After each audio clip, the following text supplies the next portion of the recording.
interests and all. So Are we promoting Coke? Sure.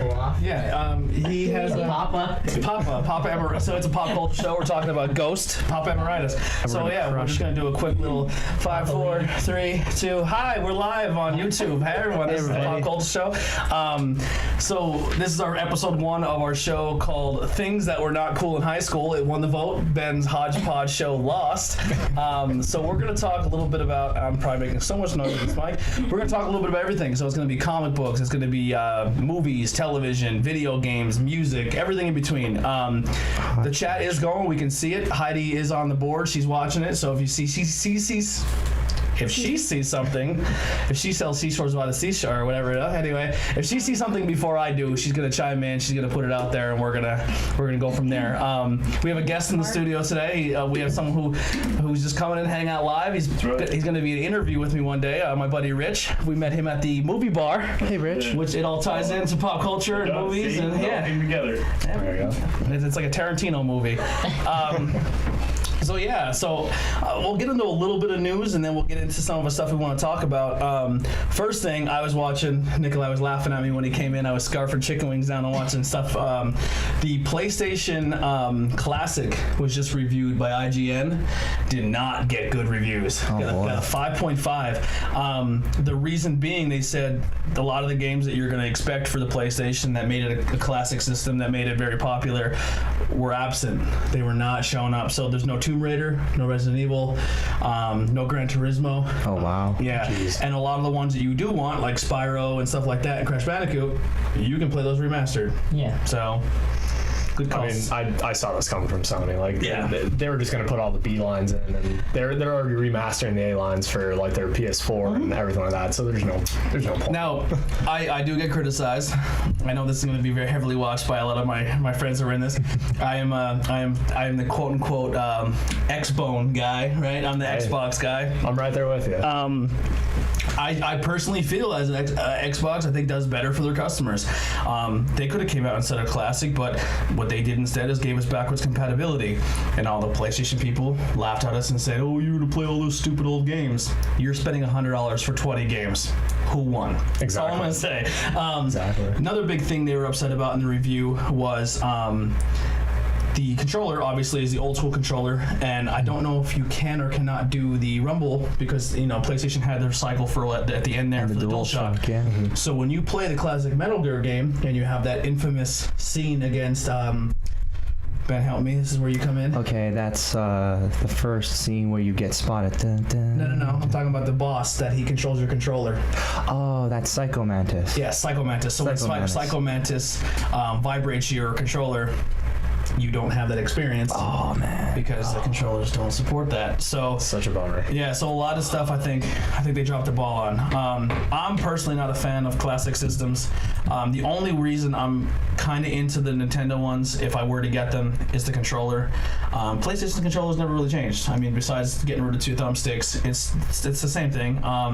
And they said it doesn't really convert very well to the HDMI like the Nintendo classics did too. So that was another thing. And they said the Tom Clancy game is unplayable. They said the retinal scans, and they said it's not good. Staying on the PlayStation news, and this is not me just bashing PlayStation tonight. They're doing it by themselves. PlayStation will not be at E3 this year. They are not showing up to E3. Bold move. Any thoughts on that? I have my opinion. Nothing? Yeah, nothing really. No theories of why you think they would do that? I think pretty much with the whole, like, they're trying to go for the all entertainment thing, and people kind of bought into the system, and me included. So you're saying that the PlayStation is going for the entertainment route and not just being the video game console that they told it they were They're trying to go like all around, in my opinion. Yeah, because like basically anymore, like I don't really play, like I'll play Red Dead Redemption, but like I'm always like on YouTube, and I'll do Netflix and whatever streaming services then instead. Yeah, 100%. And it's funny that you said that as a PlayStation fan, because that was the thing that they claimed they weren't going to do in the beginning. They were there for the gamers, and then every time the chance came to be for the gamers and allow cross platform and backwards compatibility, they said no. So that doesn't really seem like you're for the gamers, in my opinion. But all right, so my opinion for the E3 is And this is, listen, at the end of the day, Sony, your exclusives are better. That's all there is to it. Your exclusives are good. I personally don't play them because it's hard for me to bounce around from system to system. God of War, phenomenal. It's a possible front runner for Game of the Year. You got Spider-Man. Your Uncharted are good. Last of Us 2, which you're gonna show off for probably the next 2-3 years before you release it on the next PlayStation system, because that's what I think's happening there. But for the most part, if you don't have God of War, I mean, same thing can be said for other systems, so I'm not even going down that path. But I think personally, the only game they really have coming out that they haven't been showing for the past 3 years is Days Gone, or is it the zombie one? Is that correct? Am I saying that title right? I believe so. Everything else, for the most part, is out. They've been showing God of War for the past 3 E3s. They've been showing Spider-Man for the past 3 E3s. I think they just don't have anything new coming to the table. That's my theory as well, and maybe they're just kind of saying we're going to do our own show. Because their last year's E3 performance wasn't very good, and they got kind of criticized for it. Xbox just announced again they just bought 2 more titles, so E3 is going to be very interesting to see what they bring to the table. Xbox is going to probably have one of the best shows.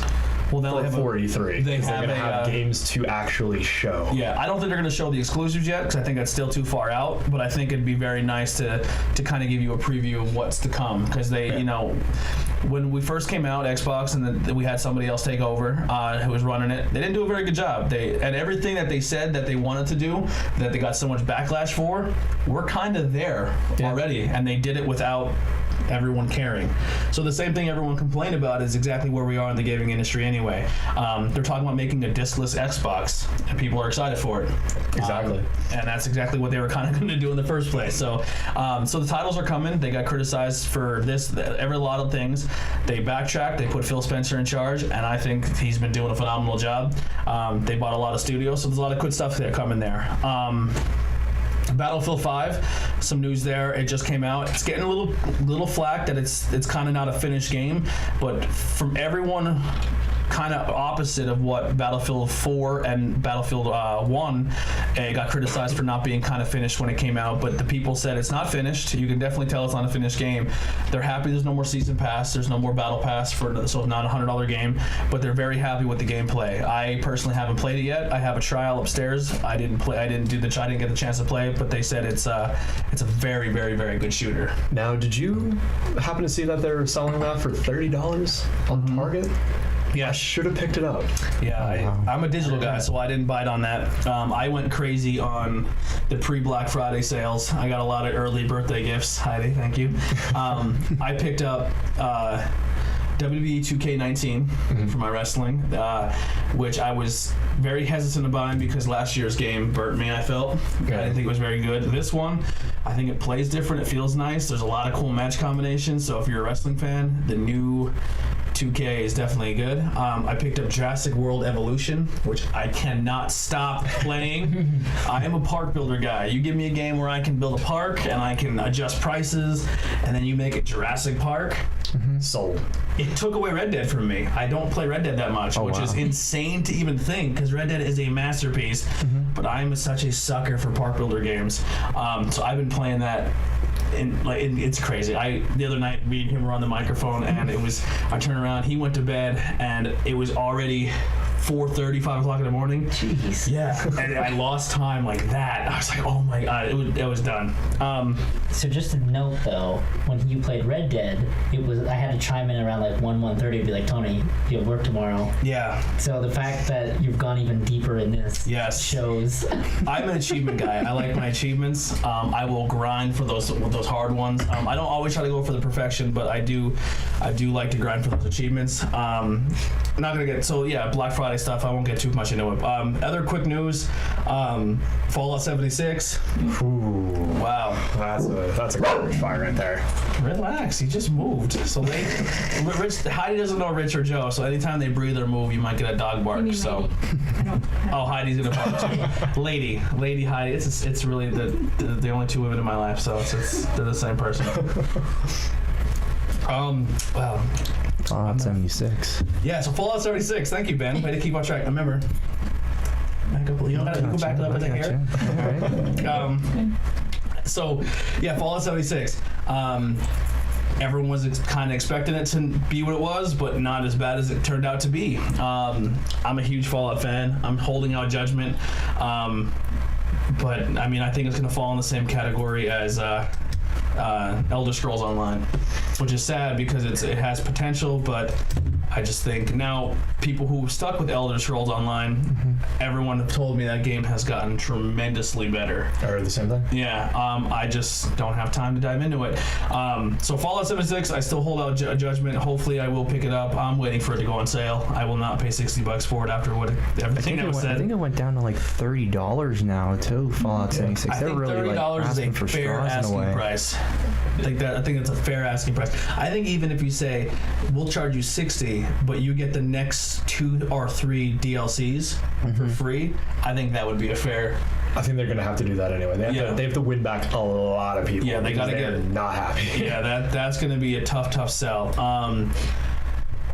As of today, I believe Red Dead Online is officially open for everybody, or is it Friday? I think it's beta right now. Friday? It's jumping in probably Friday. Yeah. Now, if you've been playing, I read something today that you may not keep your online progression when it turns on Friday. You may lose everything. So, kind of glad I didn't try that out yet. But I heard very, very good things from Red Dead Online. Once again, they said it's clearly not finished, but from what they're allowing people to play, they are having a blast with it. There's a battle royale mode. You've been playing it, right? It's good. Yeah. It's good. It's a lot of other gaming companies in general should take a chapter out of Red Dead and how they release a game and online. It's very smooth. Very few bugs. You're not getting kicked off every 30 seconds. No. Like Fallout 76. No. It's very nice. Good. That makes me more excited. I'm still crossing my fingers and hoping that PlayStation allows cross-platform for that. That was the rumor for the longest time, that the reason Red Dead kept getting pushed back is they wanted PlayStation to open the doors to the cross-platform. So we'll see what happens there. And then the last bit of news, and this kind of falls under probably everyone's category for the most part of something we're all looking forward to. December 7th. Yes, December 7th. Nintendo is going to own the planet with Super Smash Brothers. Yep. Oh, Yes, with the largest roster ever. Ganondorf. Totally forgot that game even came out. Yep, that's coming out December 7th. So that's and I mean that game. Yeah, that's gonna be a big one. That's probably gonna be the best. In my opinion, that's gonna be the top seller in December. I don't think there's anything else that's gonna hold a candle to it. What else comes out in December? I've seen a list, but nothing that really blew me away. But you're still holiday season. People are still gonna try to get Red Dead for people and stuff like that. But I think you're in trouble if you're trying to sell a video game with Smash Brothers coming out. It's like every other game company wanted to push their release dates back and back because Red Dead was coming out, and now they have to go up against Super Smash Bros. Yeah. 74 characters in the roster. Yeah, and no Waluigi or Waluigi. Waluigi. Yeah, I'm all for that. I'm pretty psyched to actually play as one of the Belmonts in that game. Yeah. They announced that. You got like Simon Belmont, you got Pac-Man, you got Ganondorf. Ridley is probably a favorite from Super Metroid series. Because they really weren't able to get him in the last game because of his pixels. So this is actually pretty nice seeing a larger character, kind of like a Bowser type character, to actually show up in this game, and especially for Metroid. So everybody wins, really. Yeah, it's gonna be fun. That's definitely something that's on my wish list. I'm actually picking up for my brother. He comes home from the military a couple days after that, so I'll have it ready to go for him. So when he comes home, he has the Super Smash Brothers, and that's a game that we plan on testing out the online servers for on online. So we're gonna dive into some things that we've been watching. We're gonna start off with you here. He is my Netflix movie guy. We're going to try. If it happens, it happens. But for the most part, let's try to keep things spoiler free. Okay. Spoiler Sounds free. good. That goes for video games as well. Now, obviously, if we talk about a retro game, or we talk about something if we talk about like Breaking Bad, Listen, it's been past due. Yeah. It's getting spoiled. So I can spoil the Grinch. Like It's a Christmas movie, and it's been remade. Right, that's what I'm saying. Like, So the yeah, Grinch is good. if you don't know how the Grinch ends, I'm sorry for your existence. One quick news, and this might fall under spoilers, so I don't know if this is good news. So Marvel had a little bit of a toy teaser. They released a toy for Rocket Raccoon and a toy for Thor. And in the toy, it says on the back of the box for each of them, but in different ways, that they're looking for the Infinity Stones to fight Thanos, but a new threat has shown up that's even more dangerous. To me, if you're gonna be a Marvel and you're gonna heavy hit and you're gonna go for broke in your last couple movies, and now you have the rights to everybody, I wish they would have did it before he passed away. But I mean, that's the perfect time to bring in the Fantastic Four, and you end it with the Fantastic Four, the Avengers, and you do Galactus, and you do them the right way. Agree. Definitely agree. If they 100%. do Galactus, I will cry. I'll probably cry. I am a DC guy through and through. I do love the Fantastic Four, and Galactus is a cool character, and with done right with CGI, that can be awesome. Good. Because I am a monster movie guy too, so big things destroying the city, but Galactus, how he shrinks and then gets big, it's a home run for me. So I hope it happens. So all right, so we're going into the watching. I have a list of some stuff I was watching. We'll start Nikolai, and then we'll do like a little round robin. So All right, sure. So what are some things you've seen recently or been watching? So a big thing for me, which I'm still like on the fence and have mixed feelings for, is the show Sabrina. Okay. I just started that myself. I really enjoyed the darker feel to things, but it's just something I have to get used to going from the old. I know people are going to say, well, this is the comic and that was a different show and stuff, but I feel like in their own rights, they're equally as good.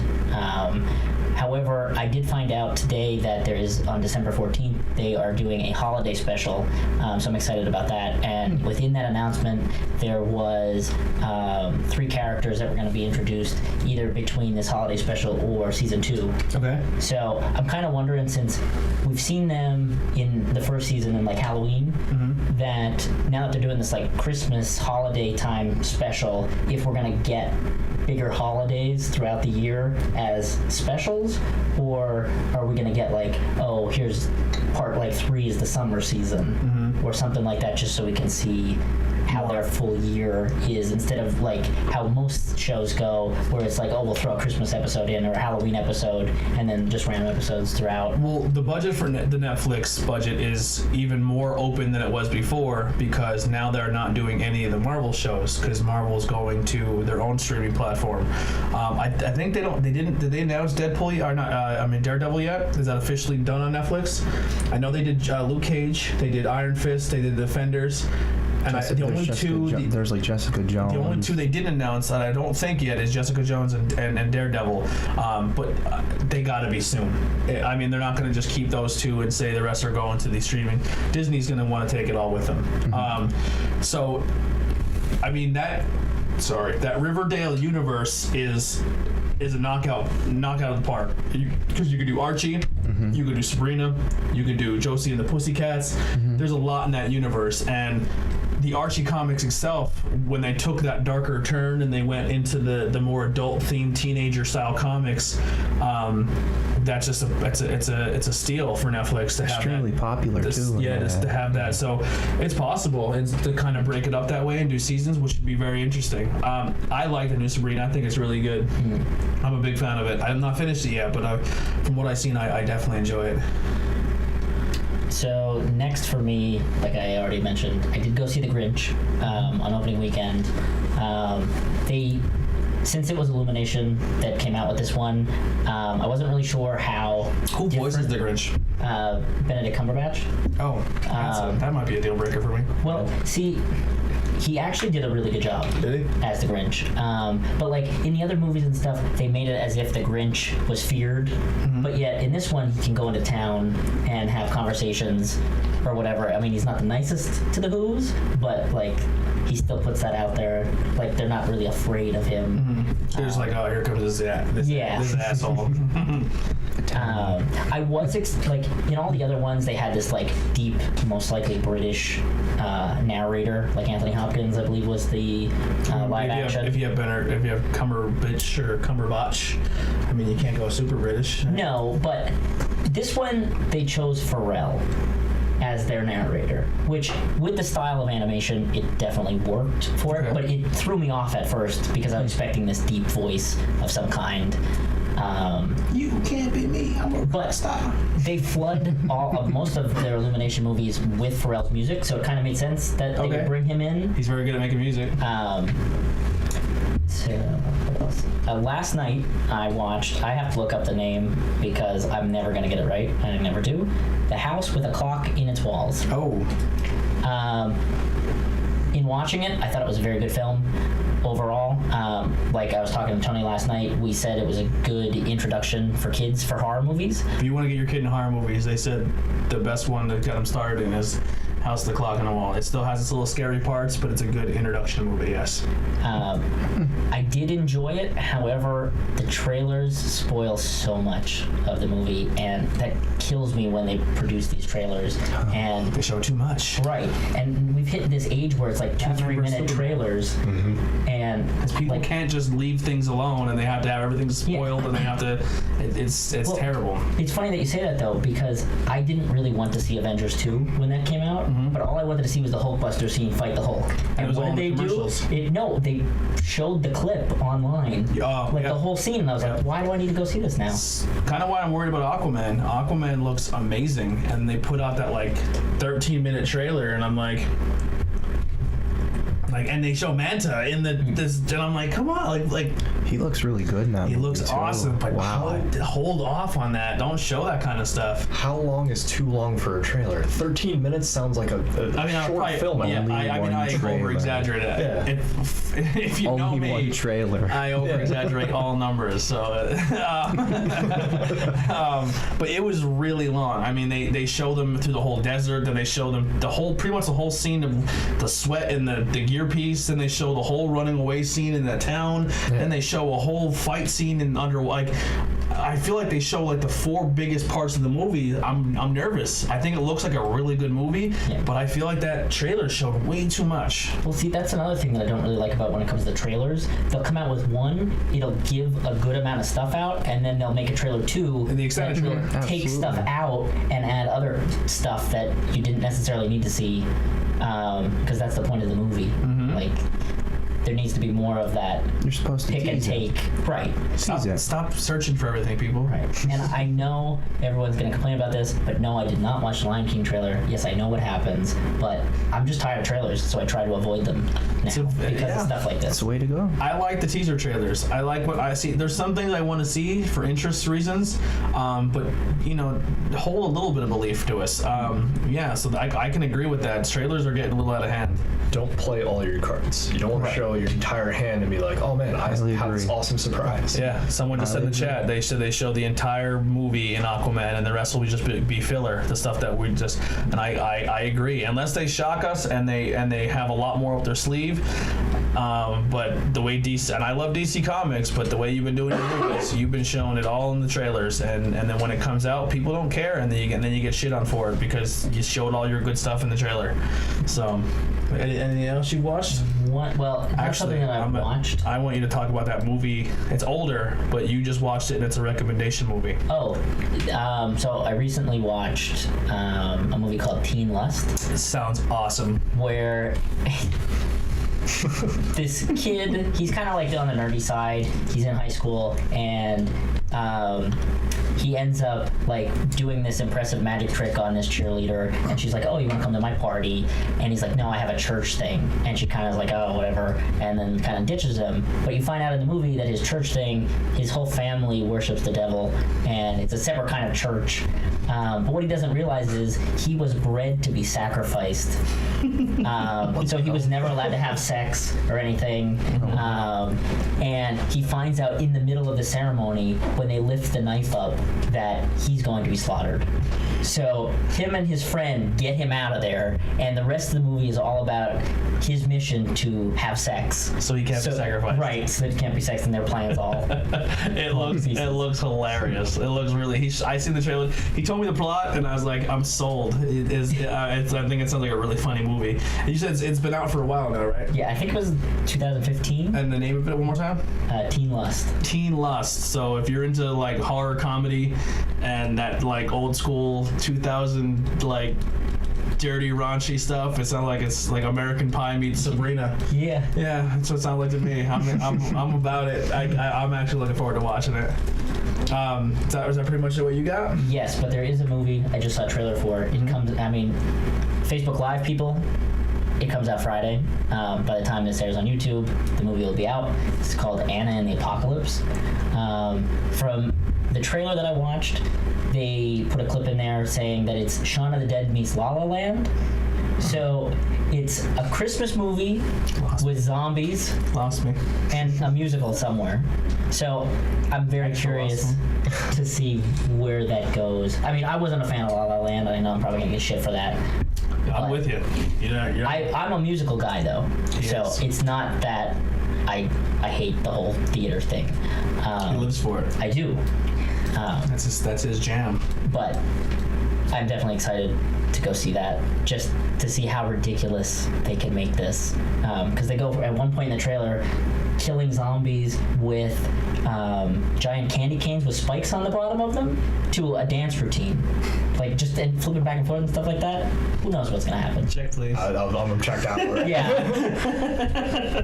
I know that's a bad one for everybody else, but I'm sure there's somebody out there who cares about. Yeah. But you gotta appreciate. That's a good plug though. So I mean, if you're watching this, and hopefully if you get a fan base, Yeah.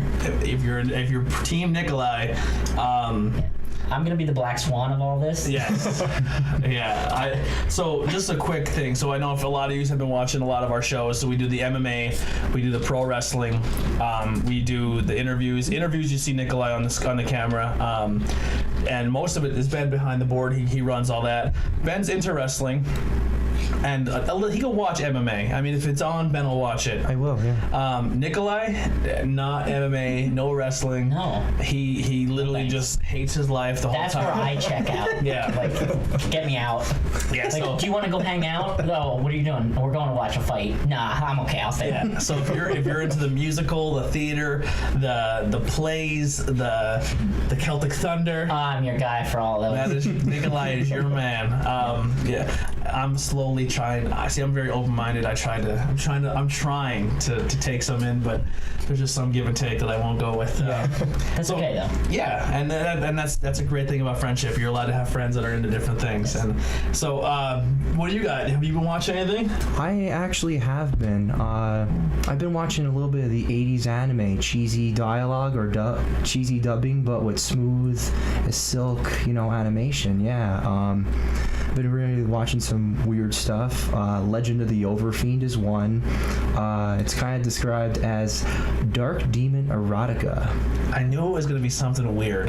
Yes. So you know that you're getting yourself into this. yeah. You know that. So we have a group of friends that are super into anime. It's tough for me. I'm not. I'm with you. I have a hard time. And then when I say describe your anime, I just look at them with the face like it's about to get strange because they always are always strange. So go ahead. But I watched that. It was just like an hour and a half. You could find a lot of the stuff on YouTube. Is that the dog? Yeah. That sounded so weird in my headphones. Sorry about that. But you can find a lot of the old like 80s style anime on YouTube for free. So like if you ever wanted to like be like, oh hey, I'll watch what Ben was watching, and be like, oh that's really weird, Ben. Like you can definitely do that. You probably will say that. But I also watched Vampire Hunter D. Now I do know that one. This one is a pretty much a classic. If anyone has ever heard of it or watched it, kind of fall along the lines of Hellsing, then too, which is another cool vampire anime. You should really watch that. That's a pretty good one.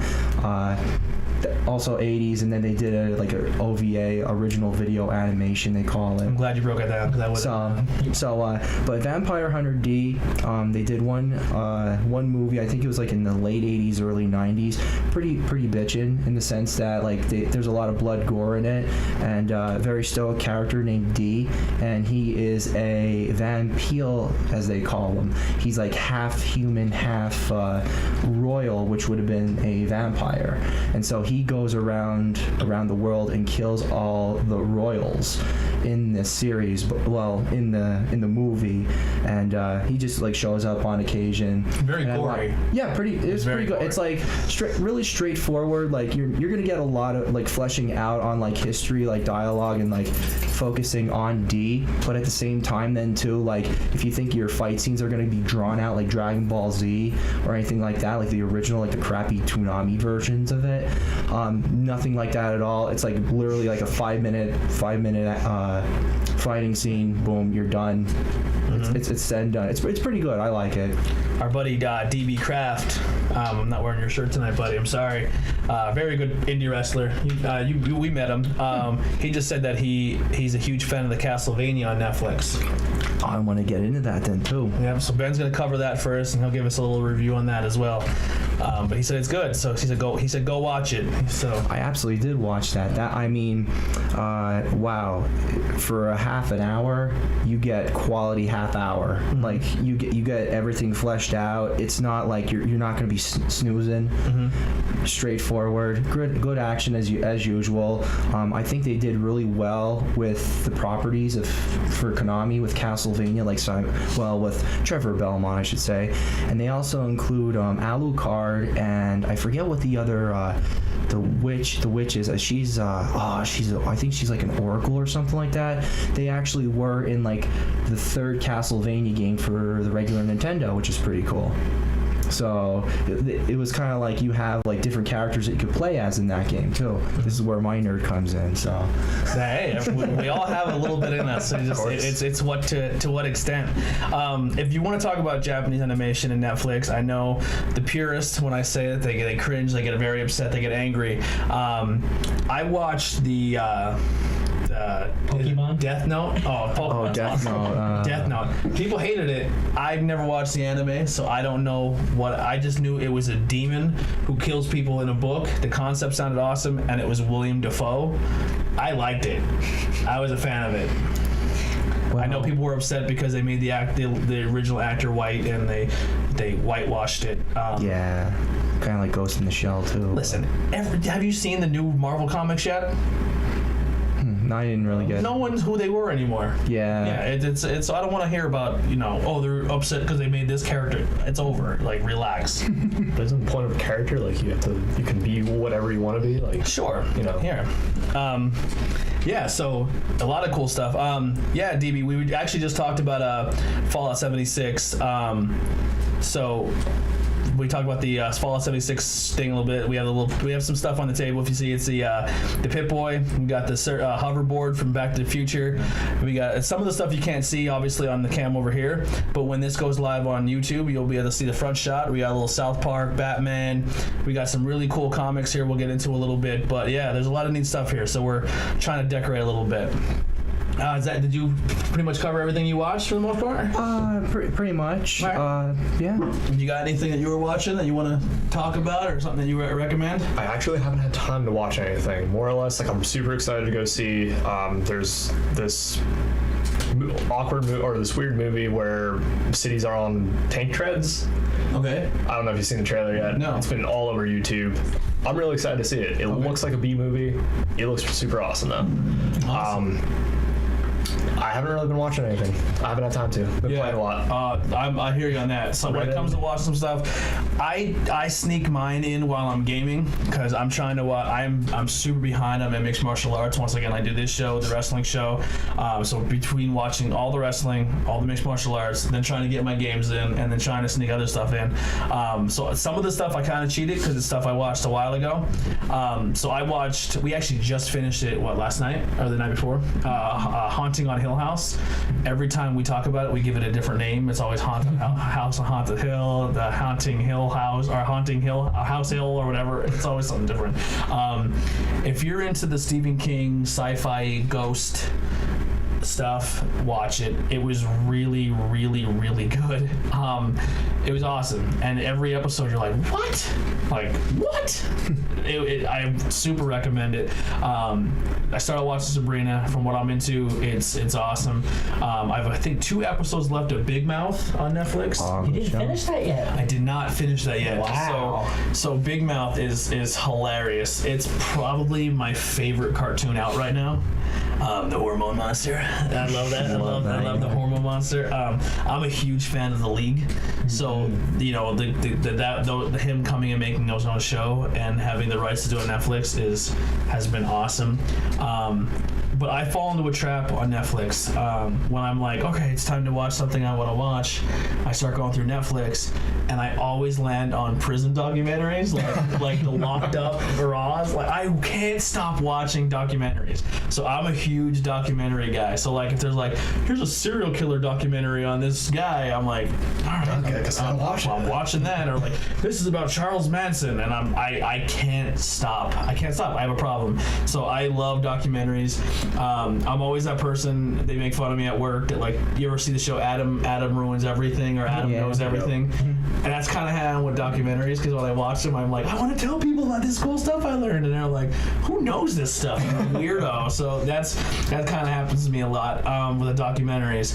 But so I'm really looking forward to. We'll get that to. Sorry, looking forward to sections a little later, but we'll get to that. No problem. If it sneaks in, it sneaks in. So. Is anyone reading books now? Andy Hedder's not here right now, unfortunately. He I think he's doing his podcast tonight. So with everything going on, I have not picked up a comic book in a long time. I'm glad that you asked, Tony, because I knew you had a saved bit. I'm actually reading a series called Berserk. It's a really great series. Backwards? Yeah, you read it from this cover, you read it from left to right, and it's pretty cool. Probably one of the coolest medieval manga, as they call it, of pretty much all time. Kentaro Miura, I'm gonna give him a pop. He's fascinating with a lot of his art style, like black and white. He knows the shit. He knows shades of black and white, like the grayscale. It's, you know, you get some tits, you get some blood, you know. Jesus. Yeah, you get some fascinating stuff. It's yeah. But the pages are stuck together. What's that? Is that one of those pages are stuck No. Just to cut you off real quick. Scotty asked if you talked about My Hero Academia, and DB also said, do not listen to the hype. He said he loves Fallout 76, so there's a Fallout fan saying he enjoys it, so maybe you know that I trust his judgment, so if he's into it, I'm about it. And he just says he also does a Funko Pop, or do a Funko show. I have a ton. I used to have a ton. I sold a lot, and that's kind of how we're sitting here at this podcast table right now. So I pulled a Kevin Smith, and I sold a lot of my collectibles that paid for this podcast stuff. Nikolai's got a lot. I'm still drowning in them. Yeah, we have to give them away. Yeah, when we worked at FYE, when they worked at FYE and I hung out, we used to be like, oh, these cool ones come in, and then we had like a little. We don't work there anymore, so it's cool to say. We used to hide them. We hid them. So we had a little hidden cupboard, and we'd stuff the cupboard for the ones we wanted. Everyone had their own cupboard. Yeah, and then we had everyone had their own hiding. Were you in my cupboard? This was in here. Yeah, and then that's how we. So our pop collection was insane at one time, but like I said, I sold a lot so I can do this podcast. I still have a lot of my the movie ones, so I do. My maybe one day we'll talk about Funko Pops. We could bring those up and bring some of our favorite ones in, and some of our more expensive ones. Most of my expensive ones are gone. I have like I have a couple that are still pretty high up there, but my really good ones, my exclusives they're all gone. That's pretty much. Oh, and they said the new show with Jonah Hill and Emma Stone on Netflix. I heard that was good. I seen the trailer for it. It looks very interesting. Actually, I'll put this on something I watched. I didn't finish it yet, but it's something I'm very, very into. And if you're into it, check it out. I'm a huge fan of Black Mirror on Netflix. So I love Twilight Zone, which is supposedly coming back. Supposedly, Jordan Peele have bought the rights to the Twilight Zone, and he's redoing it, which I'm excited for. I'm a huge Twilight Zone fan. So if you're a Twilight Zone fan and you're looking to scratch that itch, Black Mirror is phenomenal. They do a lot of really cool stuff with like modern day technology, and they blend it in with the with today's times and like being creepy and eerie, but kind of like playing on how shitty human beings can be. So that's pretty cool too. Is there anything else you got going on that you're reading, or? No, not just basically that. But it has some juicy points to it. There's a really great fleshed out character named Guts that he actually is branded by the five. Well, I think it's the Death Hand, which is like 5 demons. They're considered angels. No, that's My Hero Academia, which Scott actually brought up. It's a horrible show. No, My Hero Academia is not horrible. They cry every 30 seconds. Tony, that's because you don't understand the innocence and being in front of your heroes actually fighting alongside your heroes. I've met Adam West. I'm sure to fight someone. But it's just like they fight, then they cry, and then they fight, then they hug, and they cry. Every Japanese animation, someone has to cry. Like they're just like, and they put the big teardrops. I don't get it. All right, so let's get into this part that's probably gonna take the most time. Video games we're playing. Not for me. Oh boy. All right, and our Black Swan here. We'll let you go first. What are you gonna play? Okay, so I bought Spyro for Xbox. Mm-hmm. I did complete. What did you do with Spyro? Where did you start on Spyro? Well, I was getting there. If you hold on a minute. So part 3 was always my favorite, and probably the only one I actually played. So finish the end of the book before you get to the beginning. I was like, what the hell did you do that for? I finished part 3. And then I was like, good enough, because it's been so long since I've finished a game that doing 1, that was great. So then I hopped over to Let's Go Pikachu, and I'm really enjoying that. But I think it's going to be a good runner against Smash Brothers. Pikachu? Yes, or Eevee, depending on your choice. The only reason I say that is because not only are they taking the Switch, they're also bringing Pokemon Go into it, and all these other things that, like, your mom, who has only played Pokemon Go, is now playing Let's Go. Yeah, her introduction to Game Freak Pokemon has been this handheld. That's something I've been playing as well. While we're on it, I'll get into it. So, if you're a fan of... Sorry, I'm like burpee beer here. If you're a fan of the original Pokemon Yellow, and you're a fan of the 151, which I am, I enjoy the original 151. It just brings me back to my childhood. The game looks amazing. The sound effects are amazing. If you've been playing Pokemon Go, it's fun. I mean, it definitely carries over very well. You can do a lot of cool stuff. The ball, we got the Pokemon Go Plus ball. Awesome. You got a lot of cool stuff there. It actually works with Pokemon Go, so it'll automatically spin your stops. You can take a Pokemon from the game, put it in the ball, take it for a walk, and earn experience and get berries and get all that other cool stuff too. So if you've been a fan of Pokemon Go, or if Pokemon Go has been your introduction, I still don't think it's going to compete with Smash Brothers, but I think it's going to keep that alive a little bit, and I think it's a very good introduction. So if you have young children who are brand new to the Pokemon series, and they're brand new to this, but they enjoy it, I would recommend Let's Go Pikachu, Let's Go Eevee. You can play 2 players simultaneously. I mean, you can catch them. We tried it. You catch them together. You walk around. It's really cool in that aspect too. So if you have a very young child, you only one Joy-Con's for one player, one Joy-Con's for the other. So you don't have to do anything. And if you have a little kid playing with you, they can't interact with anything. Mm-hmm. So the only time they do anything really is if you're in battle. Then they can help you battle. It's super easy because you literally double team every Pokemon in the whole game. So sounds about right. You literally they can pick any move they want. So even if they're hitting Leer every 5 seconds, you're like, oh cool, I'll just keep hitting it with the stronger one. They actually take control of your buddy Pokemon. So whatever one is following you around, which is a cool feature too, they play. So it's, if you have young children and want to get them into Pokemon, I know a lot of the hardcore fans were like, this is stupid. It's not my Pokemon game. I would give it a shot. I think it's a good nostalgia. I think it's good for brand new fans.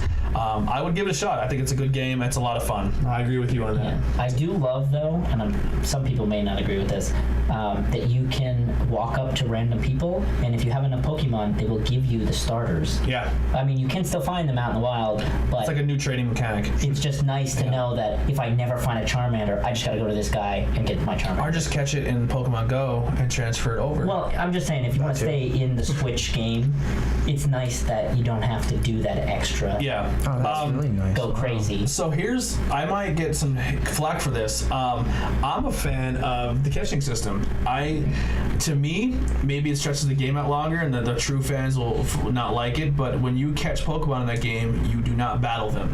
Well, not necessarily. When you battle the elites and the special Pokemon, yes, you battle them, you kill them, and then it pops up with a Pokemon Go animation catch screen.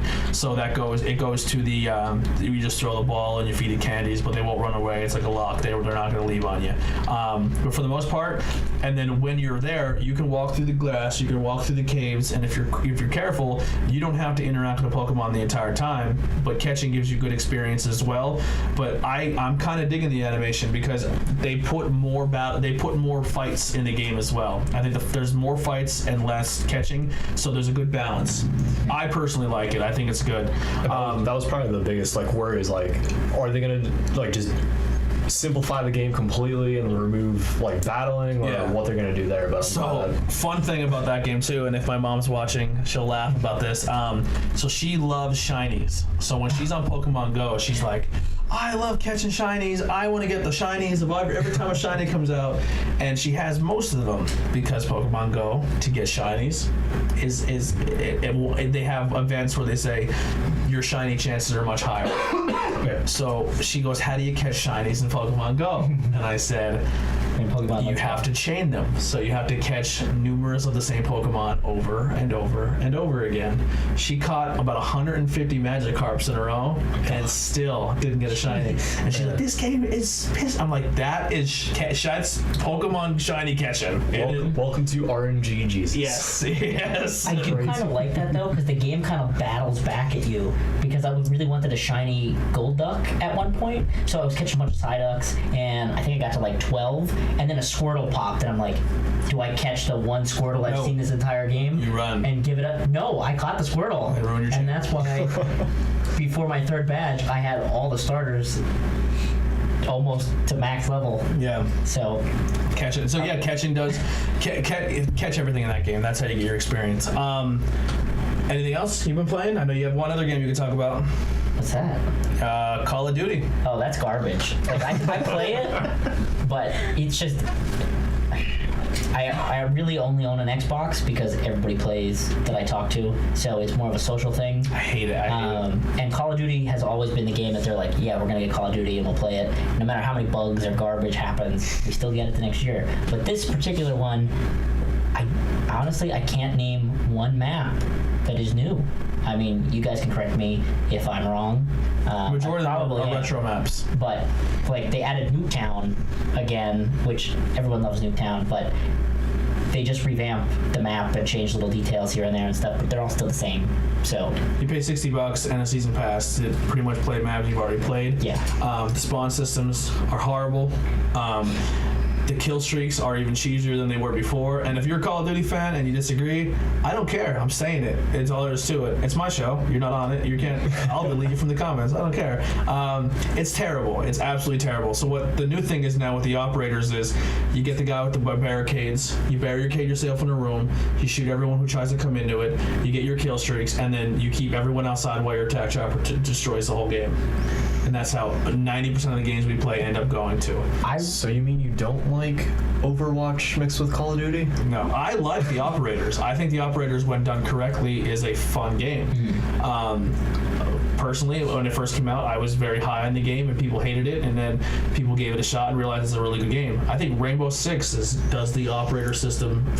I can agree. Very well. I have dumped so many hours in Rainbow Six recently. I've been streaming it a lot, and I'm having a good time with it. It's just getting better and better. Every patch, every season. And I like the fact that they're like, all right, we're not going to charge you another $60 for another game next year. Exactly. We'll just keep making season passes. That game's, what, 3 or 4 years old now, and they just keep doing season passes. It's going on year 4. Yeah, and that, I think that's a good strategy, and I hope they continue that trend. But yeah, the Call of Duty. I do have one comment about Call of Duty. If they want to redo stuff, I wish they would go back to Ghosts, where they had special mission packs, like where you could become Michael Myers or like Predator. That would make me happy. So, as a Call of Duty, I'm not a Call of Duty fan. I enjoyed Call of Duty the Call of Duty World War I. Yeah, I thought that was, and I thought they added cool features. No, was it 2? It was World War. World War, yeah. So I thought that was a good Call of Duty. I thought it was cheesy, but like where you have to find a leprechaun or prop hunt. Like those games to me are more fun. If they just bring bare bones back, that would make it interesting to me. Like I think because all people do in Call of Duty is they hide, they camp, they get a quick kill streak, then they hide again, and they get their kill streak, and then they throw their kill streaks out, and then they pretty much you get enough people on your team who do that, the game is completely over. And then you one person stays in their spawn, so they don't spawn flip, and then you just keep you flank. Like if you have one person who's willing to just stay in the spawn or stay close to the spawn, so it doesn't flip, and you have a good team, you can destroy everyone in that game. It's not enjoyable to me. Yeah, not a fan of this year's Call of Duty. I actually game share, and thank you, Kevin, because you paid for it. That's the only reason I'm playing with them, because that's our game. Our buddy Kevin, he's a big gamer with us, but he's like Tim the Toolman Taylor now. He gutted his whole house. It's gonna look awesome what he's done because he's very good at what he does. But I believe it started with carpet, and then a wall was taken down. Yes, and he started. He's like, I'm gonna change the carpet, and now he has no walls in his whole house. Yeah, he put plastic ones up. Yeah. At one point. Now I don't know. The wiring's out. He's rewiring. He literally just took everything out of his house, and he's making it brand new. And he's good at what he does. So good. I'm glad he's doing it. Anything you playing now, Ben? Well, trying to fall into the Red Dead Redemption. I think we're all Red Dead Redemption 2. I finally got to Chapter 3, where you get to the not spoilers. The lake. So that's you get your third hideout. We'll say that. All right, yeah. So you get the different hideouts as the game progresses. But doing some side missions there too. Always every gun that I get, I upgrade, so on and so forth. What are some other games that I would be playing then too? There was one, it's called Broforce. I don't know if you ever heard of that one. Basically, it's a very 80s cheesy game. Like a side-scroller. Yeah, it's a side-scroller, kind of puzzle. Yep. And you play as Rambo, Determinator. That was given away for free a long time ago on Xbox. Yeah, I like playing through that, and you could play as James Bro, like 00 Bro, and it's every Jesse the Bro Ventura. And the Brodator, I think they call him. The Predator with you can charge up the spear and throw it. I think Jason's in it, right? I don't know. I didn't get to any of that. But I kind of lacking into playing, but as much as that would be a good Switch port, by the way. As much as I've been looking into a game that was released on on Halloween. It's called Deltarune. If no one knows about that game, it's kind of like a spiritual successor to Undertale, which is you have different paths along the lines. You have a genocide path, a neutral path, and a pacifist path. Pretty much, genocide path, you kill everything, and you get the terrible ending, and it's the tough ending.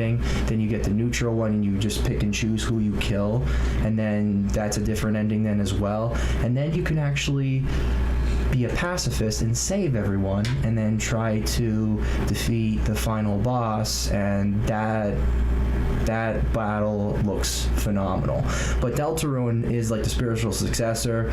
It was just released. The guy took like 3 years to actually make 3 hours of the game, and he always packs a lot of cool stuff into his games. Like you could go over to the sink. It's like the sink has like dirty dishes in it, and it's like you wouldn't think of that in like an actual, like and RPG it's like an 8-bit old school RPG. Oh yeah. And with Undertale, like you use your heart, like you maneuver like different like projectiles and like jump and do all that different stuff. You actually do the same thing in this one, but it's a little bit more how can I say it? It's more like Chrono Trigger style, where like you have like your 3 like characters that are there, but you still have the same heart that you can maneuver around at the same time. Still keeps like the core of what made Undertale great.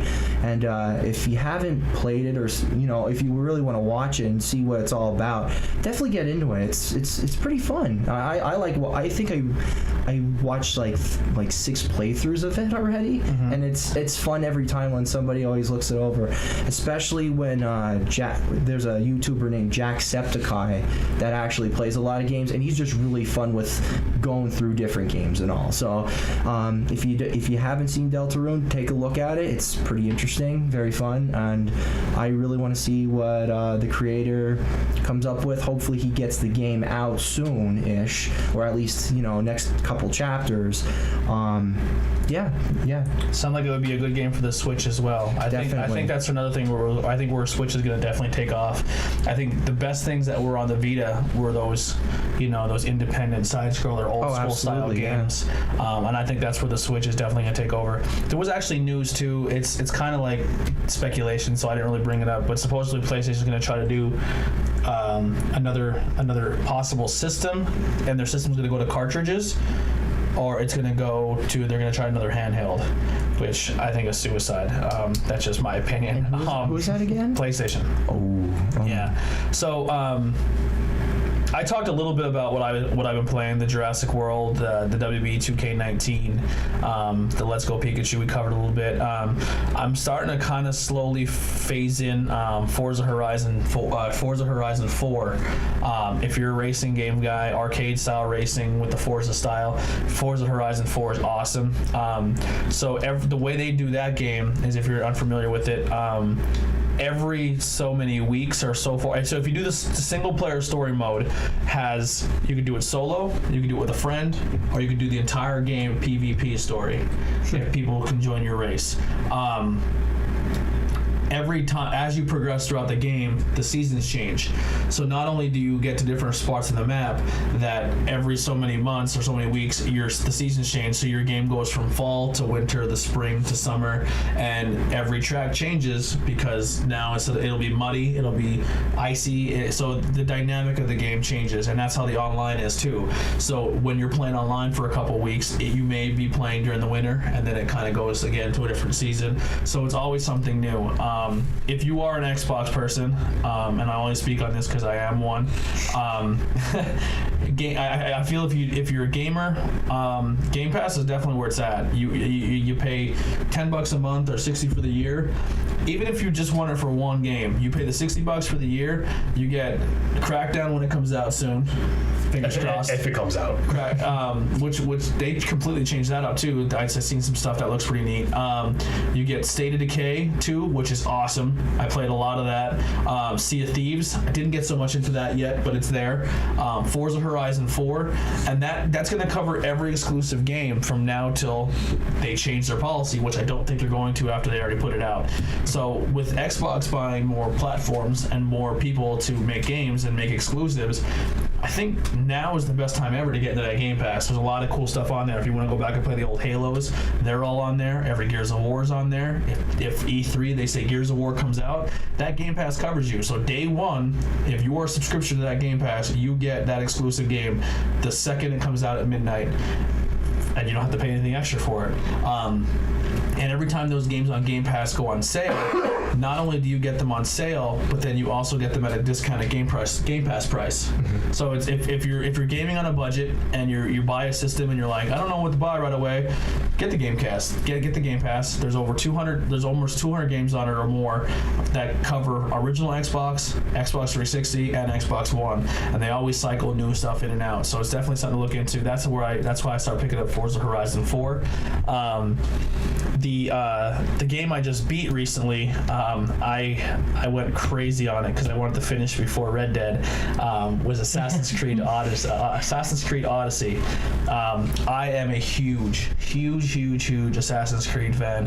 It is my favorite game series out.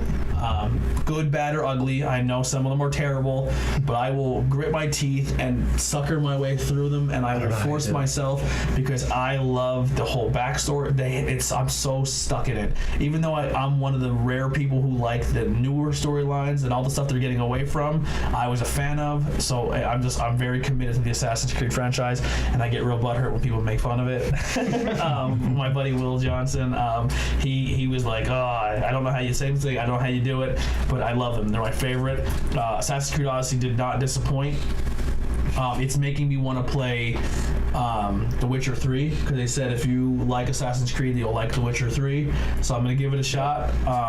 But it's gorgeous. Playing in ancient Greece during the Polynesian War, it's awesome. I got the season pass, which is the season pass is going to get me, which I'm even more excited about. They're going to remaster Assassin's Creed 3 with Connor. That's getting an HD remaster. If you have the Assassin's Creed Season Pass, you get that for free. And they're going to do another remaster of Liberation, the handheld game that they so the last two games pretty much that you need to complete your HD collection would be those two games. So if you're an Assassin's Creed collector and you like playing them on the new system, that you're covered. That'll take you up to where you need to be, because Assassin's Creed 1 got the Xbox One X remake patch. Yeah. So that's out there. But I love Assassin's Creed Odyssey. They're continuing to put more patches out. I didn't dive back into it recently to find out what they were, but they changed a lot of cool stuff, and there's a lot of stuff going on. So I gotta ask, ending, yay, nay? For what? Assassin's Creed? Assassin's Creed. I liked it. It wasn't the greatest. It was kind of, I didn't see it coming. I didn't either. I didn't see it coming. I thought it was a good story. I honestly did. I thought it was a good story. I actually got the true ending without even trying. You were lucky. I did. You were very lucky. I was saying to Nikolai, because I was like, I'm coming up to the very end. Like I said, I did everything. So before I went to the next chapter, I made sure I did all the side missions. And then before I left that section of the map, I unlocked everything on that map. Okay. I put the work in on that game. Yep. And I would stay up super late to play it. I get Snapchats at like 2 a.m. Check this monster out. Yeah. Spoilers. There's monsters in the game. Wow. Yeah, so this Assassin's Creed as well, too, gets away from the historical accuracy, which they tried very hard to maintain. Yes. Which I like. I kind of like the fact that they're, like, so being an Assassin's Creed fan, I do like where the series is going as well, how they're changing things up and they're making it so it's not so historically accurate, and they're doing a little bit of fantasy and putting that cool stuff in. The Egypt one was phenomenal as well. Loved it. I should have picked it up for $15, because I did play Assassin's Creed Odyssey. I actually just finished it. That's why I was asking about the ending. Yeah. I really like it. Like I've stayed away from the Assassin's Creed series for a very long time. The last one I got into was 2. Didn't play 3, played Brotherhood, hated it, and then that's where it lost me. I absolutely hated Brotherhood. Oh, that's a really good. I like that one. My favorite's part 3. I like Connor. I like American Revolution, American history. I like that one a lot. Do Odyssey. Do Origins. You're gonna love it. Just like get the season pass, if you can get it cheap. I thought it was good. I actually killed all the cult. I finished the cults. I finished the temple. I finished everything. So when I completed the game, the last mission on my board was the mission for the game. Like, it was crazy. I've never done that. I have 100% achievements now. Some of the new stuff came out. I don't have those achievements yet, but I have 1,000 for 1,000 in that game. Wow. Yeah. I'm getting there. Yeah, it's a lot of fun. So I definitely recommend it. Reading, we kind of covered that. The only thing else is stuff that we're looking forward to. Me personally, a lot of this is going to be movies because I know we talked about a lot of the video games. Actually, I didn't talk about all the video games, so there's some stuff I'll sneak in there. I'll start with this one off.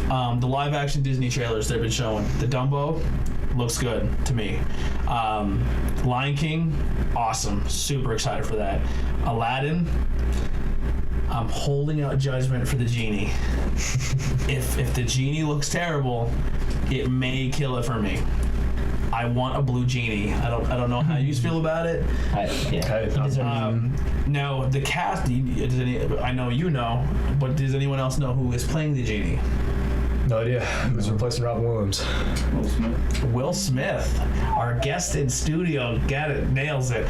It is going to be Will Smith. Now, a lot of people are upset about that. To me, I think it's a great choice because when Will Smith, lady, he just said Will Smith. Relax. I'm trying not to move. Yeah. I'm just stretching. So every time he moves, she's not gonna hurt him, but she's crazy. So Will Smith. And Will Smith's one of those people that when you hear his voice, you know it's Will Smith.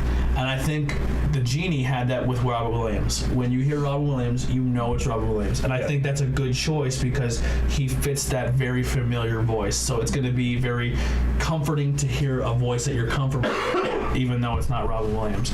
And realistically, that guy on YouTube who does all the Robert Williams impressions, they probably could have just got him. But I like the fact that they got the Will Smith. I'm excited for that. I'm excited for, it's already out, but I want to see it, Creed 2. Yeah. I love me some Rocky movies. It's the best thing that ever came out of Philadelphia. Fight me about it, I don't care. I'm excited for the Queen movie, Bohemian Rhapsody. Want to see that a lot. A trailer release, I'm not sure when it comes out, for a movie called Rocket Man? I think it's called Rocket Man, and it's going to be a biopic on Elton John. Oh, wow. Very, very excited for that. We talked about Aquaman and how we've seen the entire movie in the trailer. Video game-wise, obviously Super Smash Brothers I'm pumped for. I just completely... Oh, I got it. Resident Evil 2 Remaster. Oh, yeah. That is my favorite Resident Evil game. I want to kind of steal Andy's spotlight a little bit. He's not here. He put a post out the other day where he said he does not like Resident Evil 7. He said it does not belong part of the franchise thing. He said it's a good game, but it's not Resident Evil. I can agree with that. It was definitely a cool game. Ben had to play it for me. I really did. So I like my achievements, but if there's any fraudulent achievements on my account, it's for Resident Evil 7 because I watched Ben play it the whole time. And I was there because I screamed and jumped every single time. Tony was literally scared of Jack Baker, and it was so hilarious every time. And I played through the game like 4 times. He knew the jumps. Well, we'll get into that too. There's going to be some cool stuff coming. But yeah, I did not like Jack Baker, man. When he would do those jumps, and then when Mia would jump out, I do not do well with those scary jumping games. Welcome to the family, Tony. Yeah, welcome to the family. Like VR, I don't want any parts of it because the only thing good on VR to me would be the horror games. I don't think they hit a technology yet where the VR looks appealing to me when it comes to playing games. The only ones that are good are the scary ones, and I can't even play them when I'm looking at a TV. So I'm not even about to try them in VR. No PlayStation chance. VR, Resident Evil 7. That's all I gotta say. That you played it like that? I have. You are crazy. For some reason, horror games do not faze me. I can sit there and they could be jump scare after jump scare, and I will sit there and just I can watch a horror movie all day long. If I have to play it, so here's a game I tried to play. I tried to play Outlast. Couldn't do that one. Fantastic game. Could not do it. Did you play it at night? I know. I couldn't play it in the daytime. As soon as my camera cracked, and I was like, no, sold out. No way. Check out somebody else play it. The last horror game I did play, which if go down for me besides the Resident Evil franchise, which goes down to me as my favorite horror movie series video game, I really enjoyed Dead Space 1 and 2. I didn't play part 3. If you're an Xbox user, EA Access, which is another cool subscription to get, Dead Space 1, 2, and 3 are all on there to play backwards compatibility on your Xbox. Suck it, Sony. You over there, live Facebook. Sony boys, suck it. Yeah, we have a lot of cool stuff. Skate 3 is out. Actually, Xbox exclusive. Put it up on the screen. Session. Did you see that? I have. Session looks so good. Session is a spawn of Skate. So Skate was a skateboarding game. I can't skateboard to save my life, but Skate 3s were so much fun because everything was done with a thumbstick. So like if you want to do it ollie, you have to memorize the thumbsticks patterns. And literally, I remember being online on Skate 3, and it would be like a gap, and people would just be on the gap taking turns, like it was a real life skateboarders. Yeah. And they would work on it all day long and try to get their one trick down and learn it. And that's coming back on Xbox on Session. So if you're into the skateboarding video games, keep an eye out for Session. That game looks awesome. Does anyone else have any video games we're looking forward to coming out that we just didn't cover? I didn't get into Red Dead too much because I feel everyone's playing it. It's out there. If I'm gonna say anything about Red Dead, I am in chapter 4, and I probably have a long time logged, but I'm going around and I got every dinosaur bone that I can get before I get down to the part of the map you're not supposed to get to yet. So you're doing what you did in Assassin's Creed. Yes. That's what you're doing. Yeah, I'm going through and getting all the other stuff first, and then I'm gonna go and keep doing the story because I don't know, like I like doing the hunting. I like hunting. I like fishing. Oh my God, yeah. It's so much fun. Fun fact: if you want to fish the legendary fish, it's not so much a spoiler as if you just want to be a scumbag cheater. Fishing, I'm not very good at, just like in real life. So if you know where a legendary fish is, throw dynamite in the water. Because Fishing with dynamite. yeah, it works because the legendary animals you can shoot with any gun or harm them with and the anything, pelts don't. and the quality doesn't deteriorate. Right, so you just throw dynamite, and every other fish will be a 1-star, but your legendary pops up, and you get it. You said you have a bad story. Shot the legendary bison and got swept down river. Oh, They saved the game. now you still have the pelt. No, I didn't get anything. No, you do. So when It went to. it went to the guy, but you just can't sell it for the money. Yeah, I can't. Yeah. So everything you need for the pelt to make all your clothing and all your stuff for your trinkets, you receive that, but you can't get it to sell it because it's downstream. Yeah. I was going after the horse, seen the bison, shot it. It went. Oh, you were going for the white horse. I got it. Went into the water. Went to go get it. And just swept down, and I watched my dreams and hopes just. There's a lot of cool moments in that. So I seen this video where this guy, he's intimidating a guy, and he has the gun, and there's a cool thing in that game where you hit up on the D-pad, I believe it is, and he puts the gun in the air, and you can shoot in the air just to scare them. Well, he shot in the air at a bird, hit the ground right next to him. Like he randomly shot a bird, like by accident, which is, there's a lot of cool stuff in that game. So just look online, you'll be entertained for hours. That game, I mean, it will keep you busy for a long time. It's a lot of fun. So I have a super unpopular opinion About Red Dead? I don't like Red Dead. Really? I really don't. It's there. A lot of people didn't like Red Dead 1. I thought it was amazing. Love the online. I played the hell out of that. Yeah. Red Dead 2 cannot get into. Yeah, I'm a sucker, man. It got me. The only other Rockstar game that I want more than Red Dead 2 before it came out, I want another Midnight Club. I was a huge fan of Midnight Club. That would be fantastic. Yeah, and I loved Bully, I think, but I don't think in today's day and age you can make a Bully. I heard rumors. Really? I have. I just don't. Either remastering or a sequel. They would have to do a remaster because if they do a sequel, it would. Unless they're willing to push the envelope, I just don't see how you can do. Because people are so sensitive now. We are living in a sensitive sensitive society. Yeah. Any other games coming out you guys are looking forward to, or anything in general, movie, anything? I mean, I got movies. What do you got? So Fantastic Beasts, I know it's already out, but I want to see that. Is that a Harry Potter Yes. love child? Okay. Yes. Then there, Bumblebee. Bumblebee looks good. All right, so let's talk about that. It took 5 movies to get Optimus Prime looking like Optimus Prime. He looks perfect. But like if you haven't seen the trailer for Transformers, check it out. It is the Transformers you know as a kid. I mean, it looks really, really good. I agree with you. I'm looking forward to that as well. I did not know this. And Look it up. It looks really good. Bumblebee is a Volkswagen Bug again. Optimus Prime looks legit. All the villains look legit. It looks really, really, really good. Fun side note, there is a limited edition Soundwave that they did a Linkin Park version with too, and they have like the little mini like robots that come with it then too. Oh yeah. Fun fact, I don't know how much it is, but Probably it looks a lot. really cool. Probably a lot. All done Linkin Park style. Yeah, I'm a big It's like a Linkin Park gold, fan. like gold and orange. It looks really radical. Cool. Yeah. What else you got, Nick?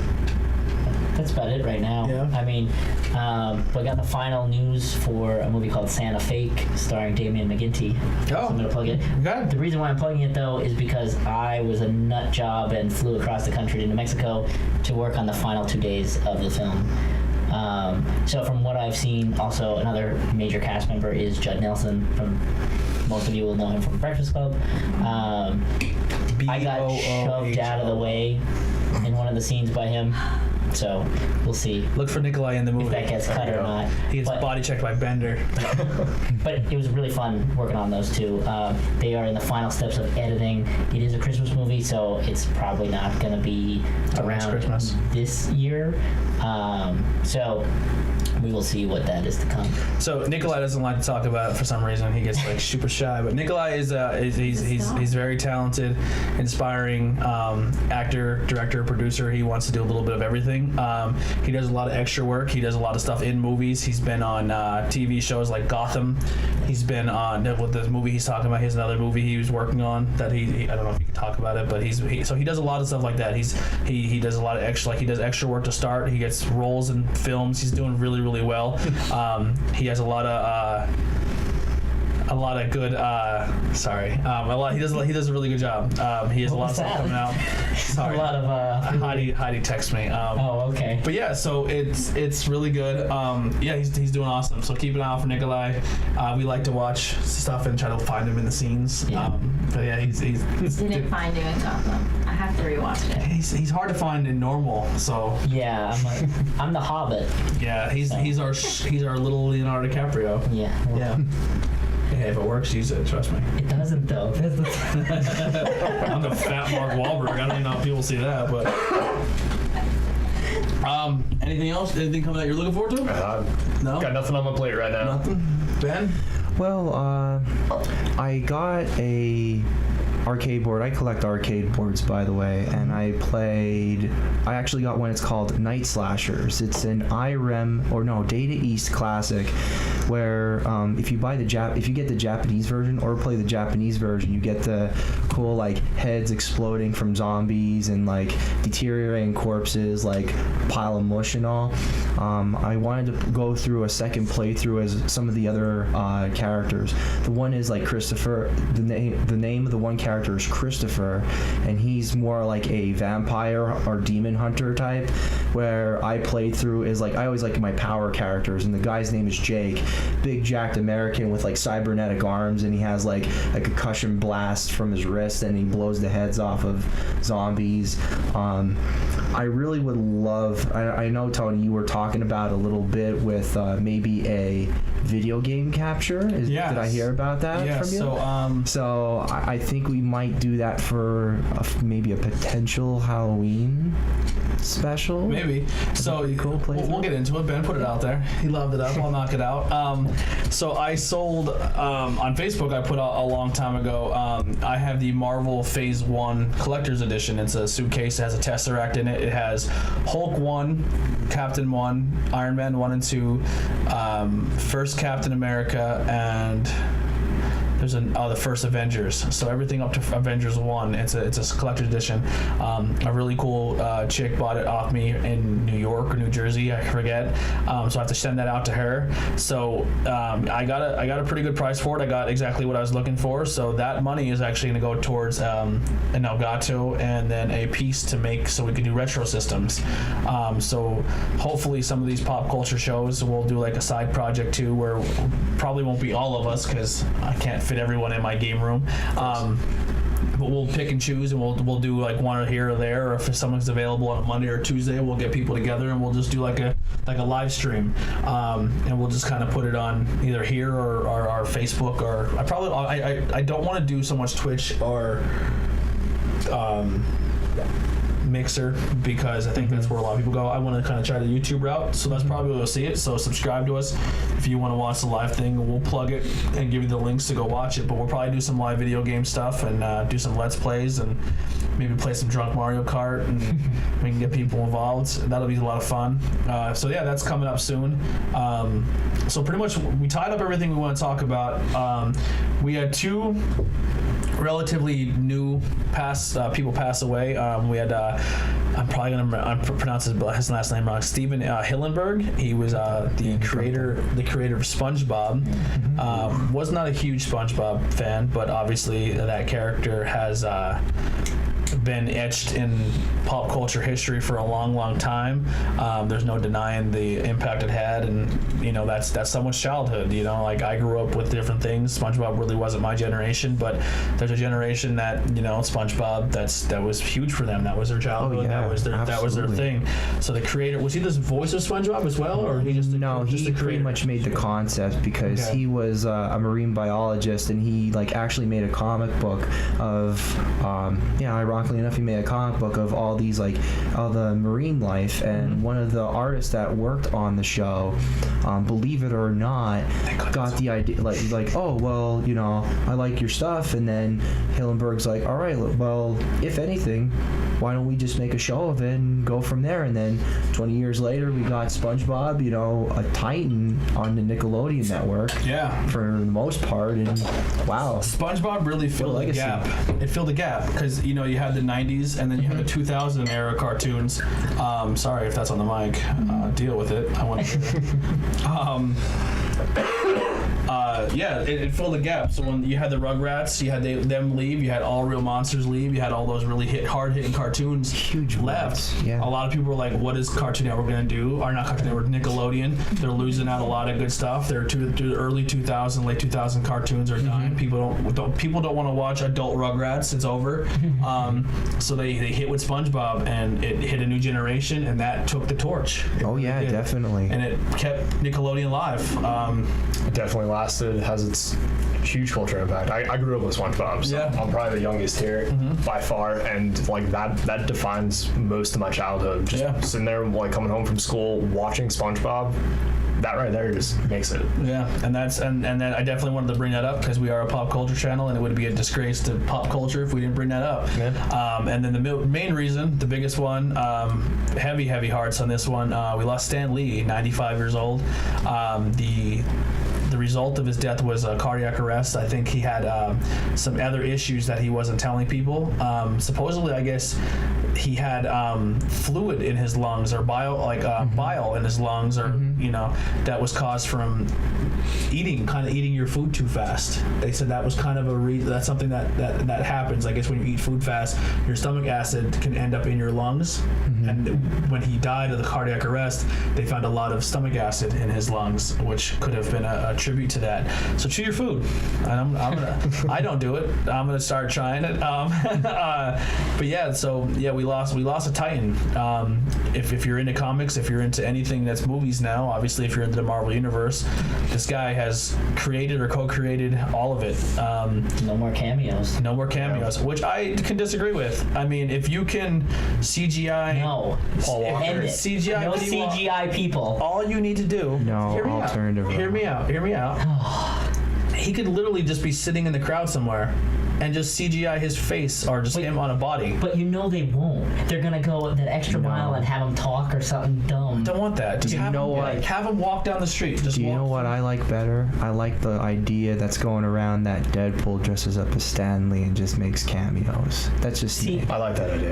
That's a corny but funny idea, but it still keeps his memory. I think the Deadpool going. train is gonna fade away eventually. It's cool to You're right. He's gonna go to Pikachu. One of those Deadpool, the Deadpool thing. I like Deadpool. He's a cool character, but he hit that thing where he became so popular that it's just cool to like Deadpool, and people has never read a comic in their life, and now they like Deadpool because he says the F word in a movie, and they're like, oh, this is awesome. Isn't he getting a children's edition of his movie though? PG-13. Yeah. 13. Which I'm kind of surprised that the studios was willing to do that. But I mean, it doesn't matter because any movie theater you go to, they don't card kids anyway, so let them watch a rated R Christmas movie of Deadpool. I shouldn't be surprised though, because Avatar was released 7 times. Yeah, nothing changed in that. And I haven't watched it once. Speaking of movies, if you want to talk about another loss, before we get to Stan Lee and do our whole thing there, we lost our movie theater a while ago, and I'm still heartbroken over it. Every time a new movie comes out, I'm going to be honest, I seen 2 or 3 movies since that theater closed down, and it's not the same. It's really not the same. Absolutely. I haven't even really watched any movies, to be quite honest with you, because of the loss. A lot of my movie-going experience died and ended with The Pearl. It really did. I miss the staff. I mean, Rich is here tonight. He was somebody we met there. Say hi to her. She is watching. Gabby, what's going on? We miss you. We miss the bar. We miss the people that work there. It was a staple in our community. I really, really hope it comes back in one way, shape, or form or another. I think it will. Do I think it's going to be the Pearl owners? I don't think it is. I think someone else is going to pick up the reins, because I think if you're a business owner and you want a movie theater together, you know it's going to do well. People want it. It did really good. Nobody wants to travel up to Hazleton. No, and Hazleton Theater sucks. They don't take care of it. I've been driving to the Harrisburg Theater. That's a decent theater, but still. If I'm going to see a movie and I really, really want to see it, shockingly, I thought Bloomsburg was nice. Yeah, Bloomsburg is actually not. I think it's nice. It's better than Hazleton. Yeah, definitely. But if I'm going to watch a movie and really enjoy it, I'm going to go to Reading, or I'm going to go to Music. Yeah, Music is where it's at. Those leather reclining chairs. I really would love to go there. Really would love to go there. The only thing is, if they had the leather reclining chairs and they added a bar, I heard. They do, yes. I'm gonna go right. I'm gonna get tuned up and pass. There's been times when I got tuned up in the other bar and almost passed out there. I did. I fell asleep during Avengers Civil War. Out cold. Any Schuylkill County resident would have done that, no matter what, in the theater. But yeah, huge tribute. If we had glasses, I'd say raise them. We missed the Pearl Theater. Like I said, the staff was amazing. All you guys did a great job. I'm not gonna lie. When we left that night, I shed a tear. I was upset. I was like, because I had a job working for that, not for that company, but I worked for the theater there. I met a lot of really, really cool people. And I know I shit on your theater in Hazleton, because I know a lot of you work there still. But I'm sorry. The Fractal Theater was a second home. You know, if we had nothing going on, we went up there and hung out with the staff and hung out with people, and it was like a second family. And I definitely miss it. So, while we're sad and talking about that, let's get into the Stan Lee. I know Ben did a little bit of research, right? I actually did, yes. What do you got for us? So, if you don't really know too much about Stan Lee, I kind of did some introductory stuff with him. The guy's real name is Stanley Martin Lieber. Yeah, no wonder why he changed his name. Well, his first story with Timely Comics, which went over to Marvel, was in 1941 with Captain America, which was a pretty cool little thing. Mm-hmm. That's where he actually used the moniker Stan Lee for, then too. It fit on the page right, if I'm not mistaken. Oh, definitely. Right? You know, Stan Lee, name, it just 2 syllables. Stan Lee, boom, done. It got to your attention. That's where it's at. And the guy, believe it or not, for how much he created and co-created, thank you, he never really wanted to write comics in the first place, which is a little bit of a shocker in some ways than others. Mm-hmm. He started as an editor, right? Yeah, he started off as an editor. Actually, his uncle was part of the company, and then he brought young Stan in and pretty much worked after around. His military stint. Yeah, and now this is going into a little bit of my territory. I'm going to give a pop to my buddy Alex Wyzik for this one. Subudai Man. Yeah, that's the Japanese Spider-Man that he actually kind of sort of influenced, in the sense that we got Super Sentai, which would have been Power Rangers in the United States, which is pretty cool. So he had a direct impact. Yeah, because Spider-Man actually had a giant robot. Yeah, fun fact. Yeah. He had a giant robot, and it was pretty cool. I think it was for 41 or 42 episodes that it ran for, and it kind of like Marvel and Toei Animation that also does Dragon Ball Z, the Dragon Ball series, and all your other stuff then too. They actually had that collaboration with them as well. What really brought the Super Sentai out was this show called Battle Fever J, and Stan Lee had the idea. It was the idea of having different Captain Americas from different countries to actually go, like the red, blue, green, yellow, that type of deal. Japan, Captain. Yeah, All right. yeah, and that's how it actually influenced Super Sentai in the first place. So, hey, that's a little cool little factoid. I like that. Oh, definitely. I liked it too when I looked it up. I'm like, wow, this is fascinating.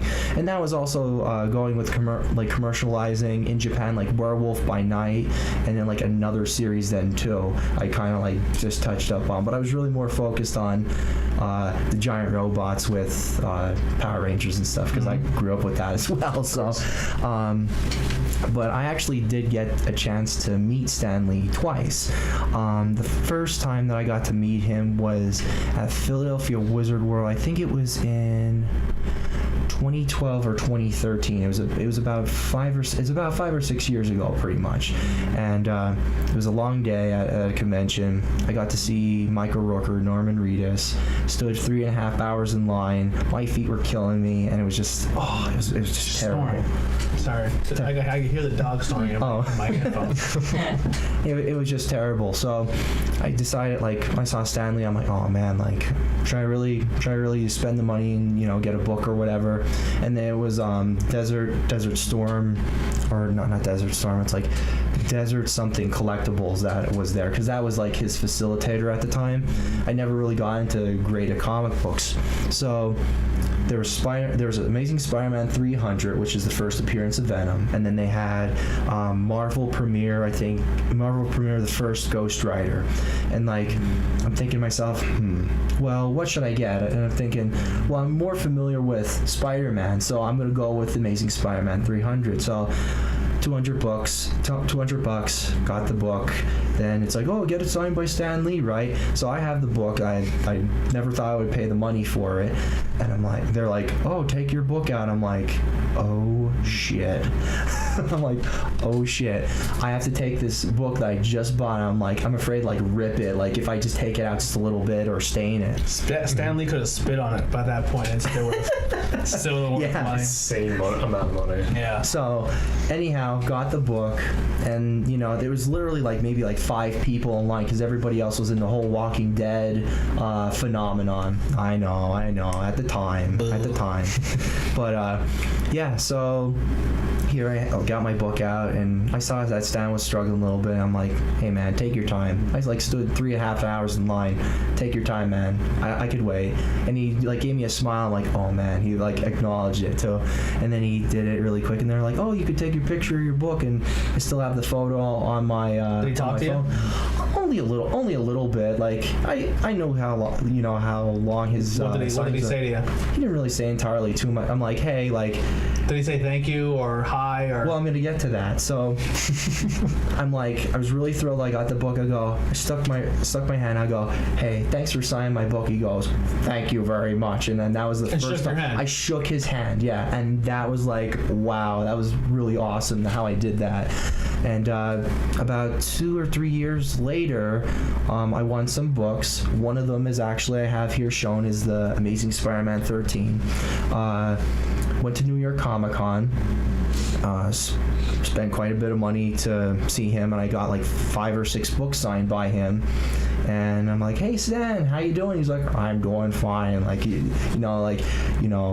running through the whole gauntlet of that whole weekend of signing books. And I go, you're a trooper. He goes, well, I do it for the fans. And I'm like, oh my god. And I'm like, hey, I tried getting him the second hand, and you know what he did? Right hand, twisted around, gave me another handshake. So I'm like, I was just so which thrilled. Is cool. I met someone who I was excited for. I did a sneak in line because I wasn't spending the money. Because I like celebrities. I just don't go crazy over them. There's some people that I would if I seen Stan Lee. Even as a DC fan, I would definitely jump on that. But yeah, so I stood in line to see Adam West before he passed away, and it was my first first con. So it was the Steel City Con in Monroeville, Pennsylvania, and we went in, and I walked up, and the only reason I snuck in line with my buddy who paid for the autographed. I just want to hear his voice. I wanted to hear the Adam West voice. Yeah. And my buddy went up and he was like, "Thank you so much. Like, you were my childhood. I love Batman." And we're both big Batman fans. Rob, we love you, man. Congratulations, you and Sam on the baby.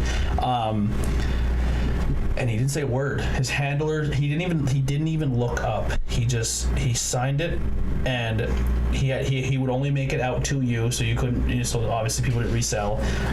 Not a hi, not a thank you, nothing. He literally just kept his head down, signed, handed it to his guy, and the guy handed it to you. And I was very disappointed. And I've heard stories before where people have seen him and he's not about. I mean, he was an elderly gentleman too, but there's no excuse. Stan Lee was 95 years old and he would still do it for the fans. So speaking of Adam West, yeah. So I mean, it's really cool that he shook your hand, he talked to you and stuff. Because I met my hero and it wasn't the same experience. Is that stream still going there, Killer? All right, because I tried to read comments and it wasn't going. What's up, Dan? How you doing, man? Actually, I just got one. Go ahead. I'm sorry. Finish. So I actually got to meet Adam West at Atlantic City Boardwalk Con then too, and then also Burt Ward. I met Burt Ward. Burt Ward was very, very nice. So was Julie Newmar. Julie Newmar. It sounds really rude, but she literally looked like a corpse. Like she was old. Like at that point, she was not. She was very. And I'm saying, and for how old she looked and how fragile, she still was all about the fans. So was Burt Ward. Yeah. The only other person I met there that was, I wouldn't say she was rude, but her handler was rude.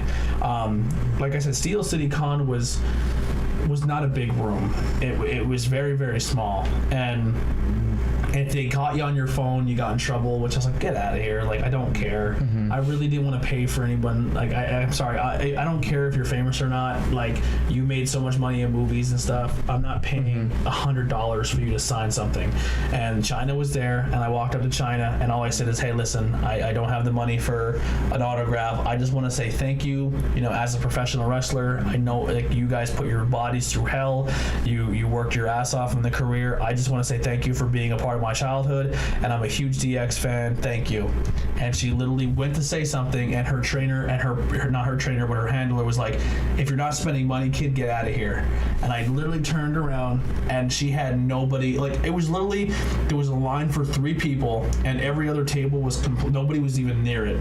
Like, nobody, there wasn't even lines for tables. That's so it was literally China sitting at a table, and nobody even cared she was there. That's so wrong. She didn't even have a line. So I was literally able to walk straight up to the front of the table and say thank you, and not even a hi. The only other girl who was like that was the Chasing Amy girl. I forget the actress's name, but you weren't allowed to go up and talk to her either.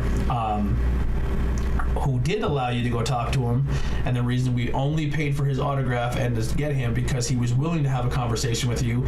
Once again, nobody at his table, nobody gave a shit he was there, was Ralph Macchio. Oh, he's cool.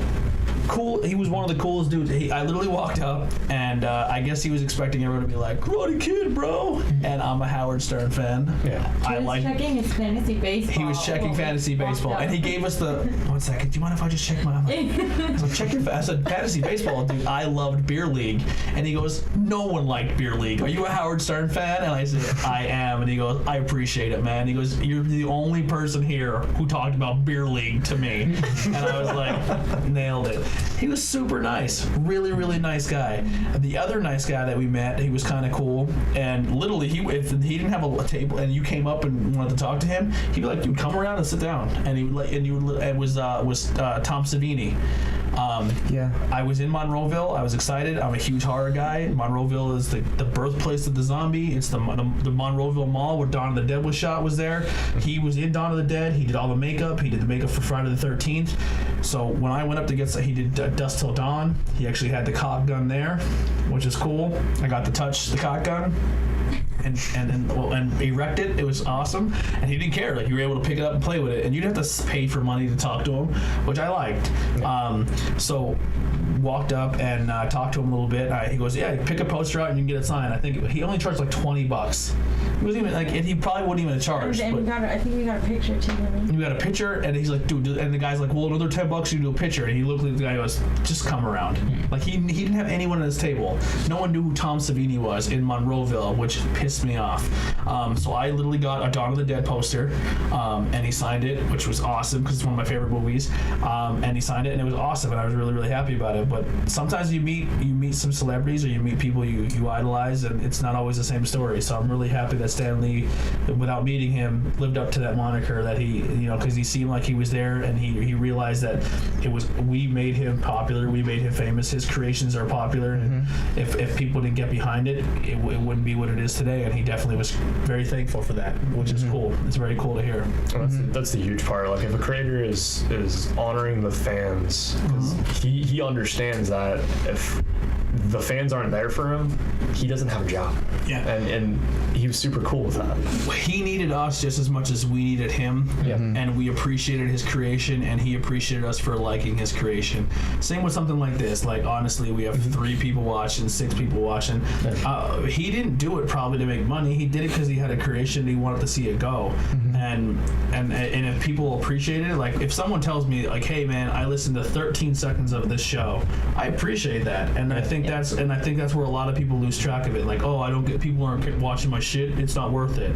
If you're doing it for that reason, you're doing it for the wrong reason. Exactly. It seems like to me that you're kind of taking a little bit of the footsteps of Stan Lee, where Joan actually encouraged him. Well, our sound woman Heidi is Joan, kind of supporting this, supporting this all. Shocker, and there's no backdrop. We're in the kitchen. And go figure. Your favorite team. That's how he created the Fantastic Four. Joan Lee pushed him to actually do that. Great stuff. I love the Fantastic Four. So normally I would say to end the show, I want to just do another tribute to Stan Lee. If you had to do your Mount Rushmore, I usually say this with all of comics, but we're gonna break it down to Stan Lee. Give me your Stan Lee comic book creation. I want to go last. Mount Rushmore. I'm looking at you first. You're going first. I'm going down the table. So we're going heroes, villains. Anything. Okay. Definitely Spider-Man's gonna be on there. 100%. 100% Spider-Man. I would say. Ooh. I'm gonna cheat a little bit. I'm gonna look at the list while you're looking. I'm enjoying it. Just to double check, so I don't say the wrong one. And People would say Captain America, but that he would be on my list. But Stan Lee only just wrote stories for him, but not necessarily created the character. So I'm kind of going like slightly pure, like pretty much like purist with like created, co-created. But I would definitely go Spider-Man, Hulk. Hulk would definitely be one on there. Iron Man would definitely be one, because with how it really took off on the Marvel universe, like the cinematic universe. And what would be the final one? I would say Thor. Thor? Okay. Yeah, Thor. Because he brought back mythology again, and people really dig mythology at some point and have a little knack at it too. So I mean, it's kind of disposable in some way. Wonder Woman did it first. People won't go. Yeah, whatever. Yeah. It also Wonder Woman also went into bondage too. Did you know that? Sure. Wonder Woman did it all. She's amazing. Guys, what do you got? Your Mount Rushmore. Spider-Man. 100%. I agree. I don't know if Stan Lee made it or not, but just in the Marvel universe in general, I'm going to say Wolverine. Was not created by Stan Lee, but that's okay. That's what I'm saying. I'm not a comic book person. I know So who Stan Lee is. we'll just do your Marvel, because I mean it's all under his Yeah, that's moniker. right. Yeah. Who else was there? Oh, crap. Who else did I just see? So I was like, oh, I really liked. Did he do X-Men? He did. He Okay, created the start of X-Men. Yes. Okay, then Professor Xavier. Yep. And I'm gonna go with Iron Man. Okay. What do you got? Probably gonna go with obviously Spider-Man, Iron Man, Doctor Strange will throw in there. Oh, I forgot him. And Nick Fury. By far. I'm gonna go number 1 Spider-Man. I'm gonna go number 2 would be a mix between. I'm only gonna do the villain because we didn't put him in there. I'm gonna say Magneto. Magneto or Professor Xavier. Yeah, all right. Because I think the X-Men universe is huge. My number 3 is gonna be Mr. Fantastic to put the Fantastic Four in that universe, and then to top it all off is gonna be. It's tough because I like 2 of them. I would. My heart wants to put the Punisher in, but I'm gonna go Captain America because Captain America would be in my all-time comic book Mount Rushmore. So I'm gonna do those. So I'm gonna have the representation of the X-Men with Professor Xavier, our Magneto, Mr. Fantastic, the Captain America, and of course Spider-Man. Because my personal opinion, if you think comic books, you think comic books people love and enjoy. It really comes down to the universe that the characters created in, and I think if you ask any genuine non-comic book reader fan, probably genuine, not even so much of a movie fan, just a general topic, and you would say name 10 villains from anything you can think of. I guarantee half of them will be from Marvel movies. Yeah. I would say half of them would be from Batman, and the other half would be Spider-Man villains. Definitely. I agree. Yeah. And then I think the reason Spider-Man is up there. I'm a huge Batman fan, but when it comes to the Marvel side of things, it's really hard to say that Spider-Man's not one of the top. Now I know he doesn't get the credit because he's not Tony Stark, and that's not the point. He's not getting the Disney money right away because he was with Sony for the longest time. Mm-hmm. But as a comic book, as a pop culture phenomenon, his villains are just as popular as he is, and his universe is way better than 90% of the stuff out there. Yep. So that pretty much wraps up our show here. Thank you guys so much for tuning in on Facebook, and we'll see you guys on YouTube. The only thing I want to add is I do got some stuff coming up. We got some interviews coming up. Let me just pull up my calendar here real fast. So the next show you're gonna see is gonna be I'm doing an interview. It's gonna be a busy week. So interview we're shooting it on December 4th, which is a Tuesday. That's gonna be my buddy Dave Cantwell. I really don't know what we're talking about. We're just gonna come in here and shoot the shit and see what happens. Wing it. And then Tuesday the 6th, we're gonna do our 10-8 MMA podcast. And then December 10th, which is my little brother's birthday. Did you say Tuesday? Tuesday will be the interview. Thursday will be the MMA show. December 10th, which is a Tuesday, and happy birthday, Austin. Love you, buddy.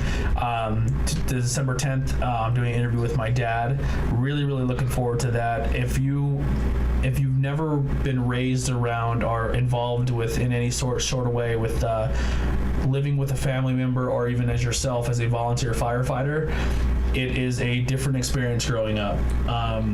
When your loved one or you, even a wife or a son or anything, when someone in your family is getting up out of their bed at 3:30 in the morning when they were in a dead sleep to run down the front steps, put their shoes on, throw pants on, to jump in somebody else's house to help them and leave their family and put them in danger, that's a whole new, and not even to get paid for it. That is a different level of bravery and respect that I don't think gets recognized enough, and we're definitely going to bring that. That's mostly the conversation, is just that type of livelihood and how we grew up as a family and dealing with that and some of his calls and how it led to him doing really cool things. Then we do on Friday, we're doing our wrestling show. We might throw a curveball in. I have to find out with the rest of the team what we're going to do. But there's a wrestling pay-per-view the Saturday after our conversation.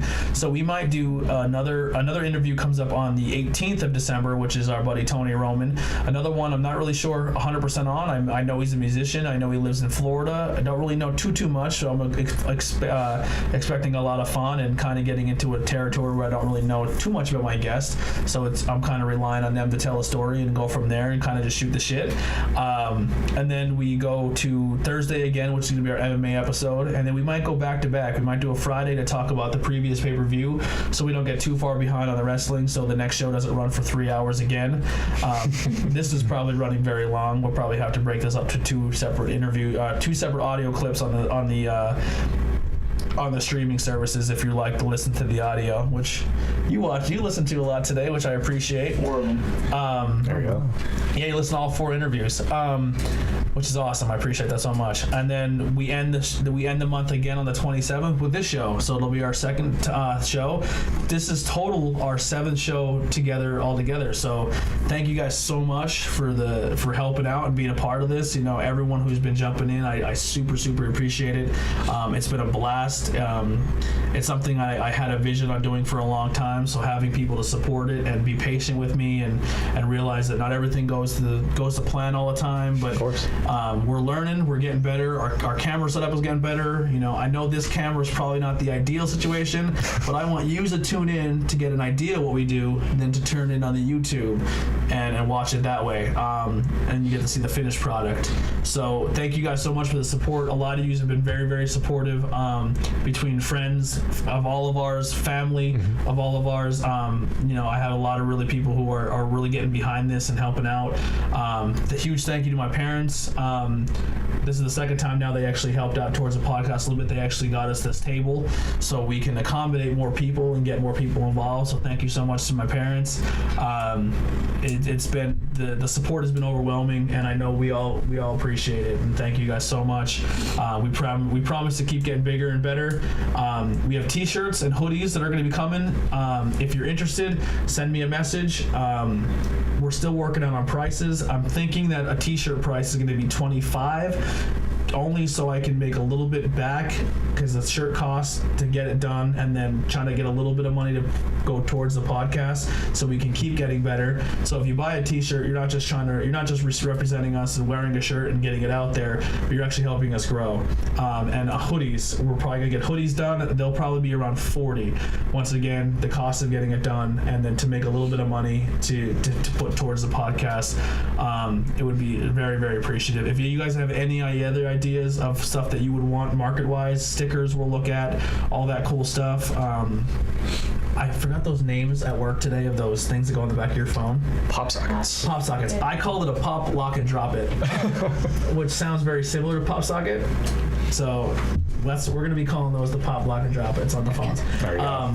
Yeah, so once again, man, I know I'm kind of getting on my soapbox a little bit here. I appreciate all you guys. Thank you so much. I finally got Nikolai and Ben behind the camera. Nikolai's helping on the interviews. It's been so much fun. You missed the interview with Randy. I did. Oh, that was crazy. wow. There was kids everywhere. Cat shit crazy, you know. It was insane. But once again, thank you guys so much. We really appreciate it. We'll see you guys for the next show with Dave Catwell, and we'll see you guys once again back here on Facebook live around the same time for the next 10-8 round podcast talking about some MMA. A lot of cool stuff. I'm glad I have a good team around me on that one, because I'm going to tell you right now, I've been slacking on the MMA. So my guys are going to pick me up. I'll get the show started. I'm going to hand them the ball and let them run. So once again, thank you guys. Love you guys so much. We're tuning out. See you guys soon. See you later. See you later.